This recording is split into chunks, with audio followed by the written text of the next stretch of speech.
Looks aggressive again. There we go. Ooh, that's a little bit better fish, I think. When you can see their tail kind of moving like that. We have a second one coming in too. Oh, come on. Oh, I like that. Shoot, I have a fish on that one too. Oh, we got a nice walleye. This is what we've been looking for. Oh, and we've got one on that. Around on bottom. Oop. He just bit my dead stick. There we go. Not a big one, just a plain hook. Not a bad start. Well, I guess that will segue nicely into my intro. Welcome back to the channel. If you are new here, my name is TJ Erickson, and today we are on day number 2 of our trip up to Lake of the Woods. Today we're back out fishing some mid-lake structure. If you'd like to know a little bit more details of some of the exact things that I look for on some of this mid-lake structure, you can go ahead. I'll have that link in the description below here. I go a lot more into detail yesterday about exact things that I look for, but today we're in one of those things, and that is a little bit of an inside bend. It's just a nice piece of structure that can kind of funnel fish in an area that's going to hold some fish throughout the day. We are going to be talking about my top 5 walleye baits today, and that one that I just caught it on is definitely the more finesse side of things, and that is just a plain hook with a tail hooked minnow on it. And you can see about, I don't know, 1.5 to 2 feet up, I just have a smaller split shot tied, and I just let that minnow swim around freely down there.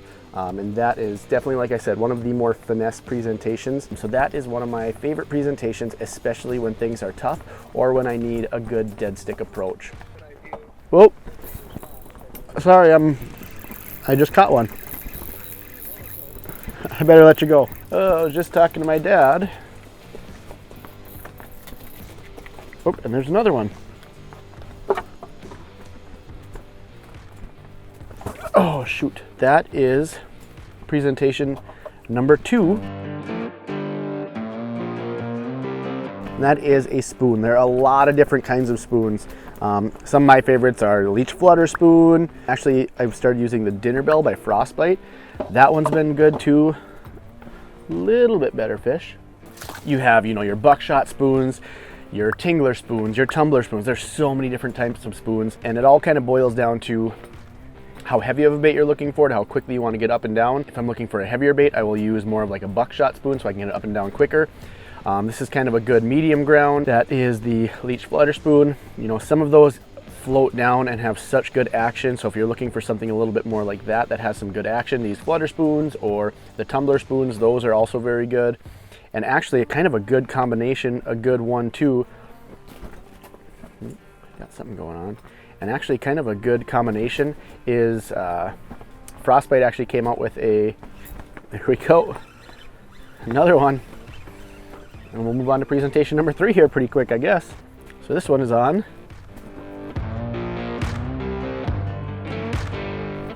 the Jig and Wrap. So that'll be presentation number 3. I'll finish talking about spoons here, and then I guess I'll move on to talking about Jig and Wraps. So yeah, like I was saying, lots of different types of spoon. This clam Leech Flutter spoon is one of my favorites. I use spoons a ton. If there's one bait I think that I had to use all winter and that was the only one I could use, I think it would be some sort of spoon. And the other one that I just caught one on was a Jig and Wrap. Jig and Wraps are easily one of my favorite baits to fish in the summertime, and I do really like them in the winter as well. In the summertime you can fish them so aggressively. Sometimes in the winter you can't fish them quite as aggressively, but I've even been getting a lot of fish that will come up and eat these without ripping it around like you do in the summer. That will just kind of follow chase, almost like you would with a spoon or a jig and a minnow. And especially if fish are somewhat aggressive, you can really trigger bites quickly. And the other thing that I like about a Jig and Wrap is how dense it is. So if you have some slush in your hole, or if you're hole hopping, you can really get up and down and move around very quickly. So it's a fun bait. It's a fun style of fishing, and I really like to use Jig and Wraps, especially if I have something more of a finesse bait down there, like a tungsten jig and a minnow. I will typically use like a size 5 Jig and Wrap, or you have your hyper rattles. I size down a little bit in the winter time just because some of the fish are a little bit less aggressive than they are in the summer. A lot of times in the summer I'll use a number 7, or in the fall getting closer to that number 9, but for the winter I like to use a number 5 Jig and Wrap.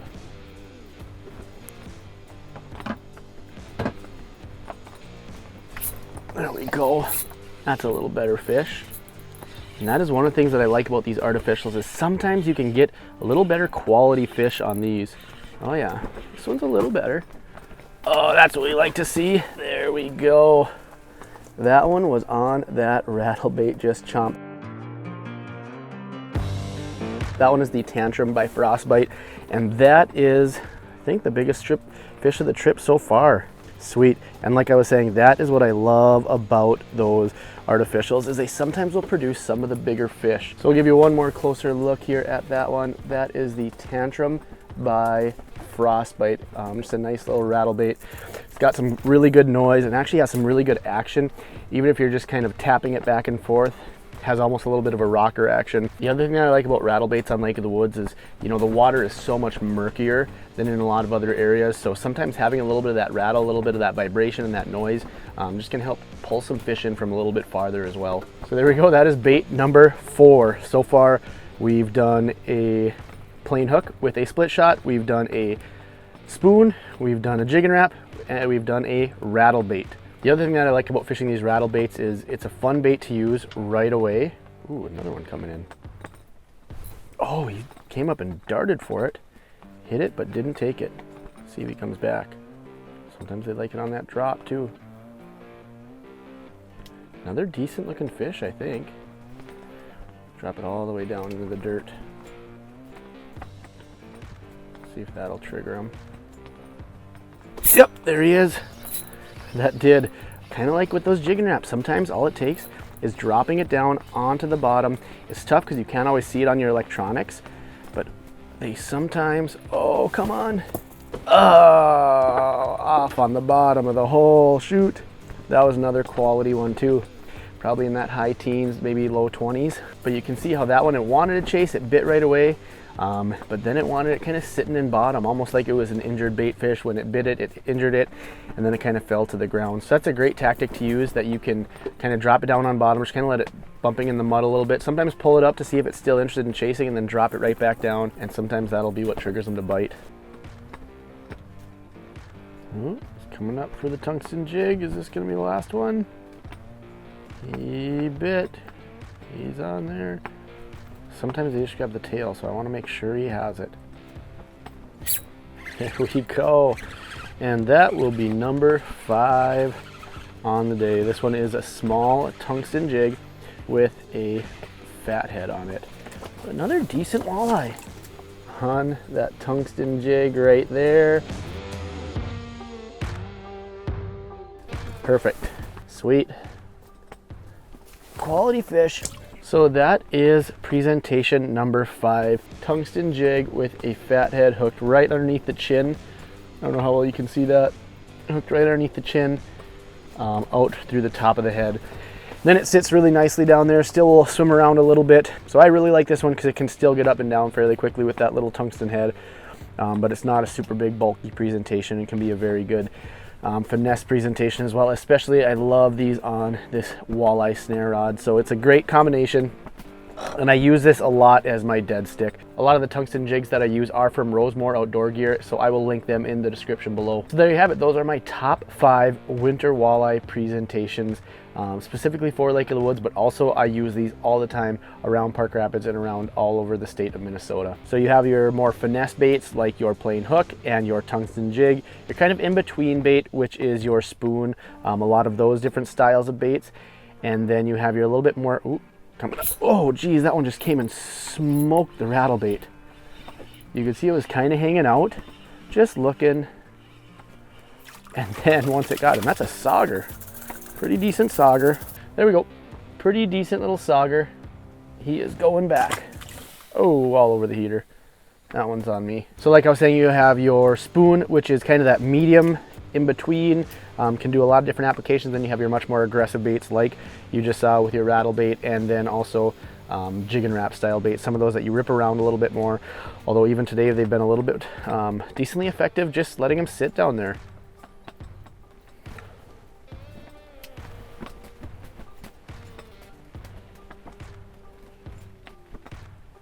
Another one, I can see it kind of moving close to the bottom there. You can see, we call it the lava. It looks like just a little bit of lava flowing. So I thought there was something down there. So when I came back, I dropped it all the way to bottom. Jeez, these things are feisty. Another decent sauger. Sometimes these fish like it, that first drop, to let it hit all the way to bottom instead of stopping it up above a little bit, just because it looks like something's dying and they go and scoop it up really quickly. So another decent sauger on the rattle bait. So now that we've got one fish on each bait, I'm just gonna keep fishing and have a little fun. I'm gonna keep that rattle bait down there because one, it's been seeming to work pretty well, but also, again, that can sometimes trigger some of those bigger bites. And now that we've caught quite a few fish, we don't need any for a meal. We're just gonna be catching and releasing. I'm gonna keep that one down there, try to trigger some of those bigger, more aggressive fish, but I'm also going to be kind of tag teaming it with that tungsten jig and a minnow. Grant just caught a big old jumbo with a big old belly on it. That's Lake of the Woods right there. You just never know. Oop. Came up right for it, right as I was setting her back down. Little walleye. There we go. Hit it on the drop again. It's not that much better. Sauger on the rattle bait. Doesn't look big. There you bit. Another probably similar size sauger, if I'm guessing, because they seem to almost run together sometimes. Walleye. Well, never mind. Apparently I know nothing. Small walleye right there. Something cruising through. Alright, bit. That guy is all flared up on that tungsten jig. Nope, another one coming up. Jeez. You can see that other one actually swimming down on the left-hand side, and I had just set this down, and this one came up and bit. So you can see that other one swimming down as sauger on this one. Whoa, whoa, a medium-sized sauger here.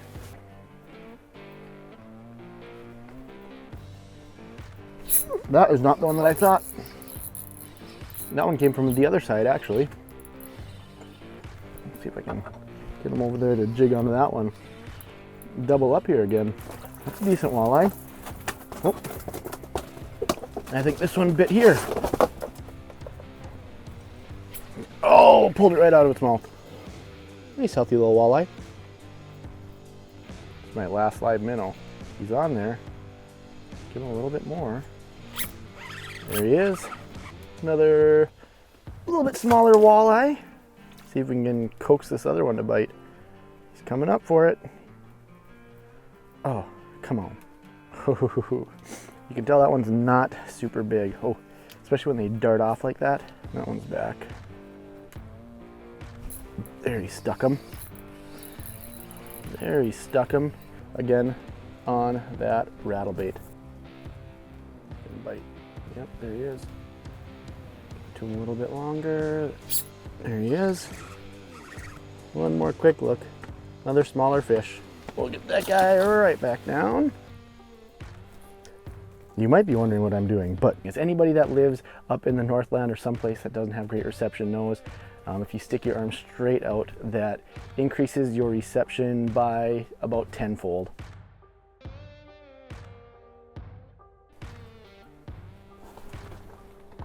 Oh man, little update. If you haven't been able to tell, it's been slow.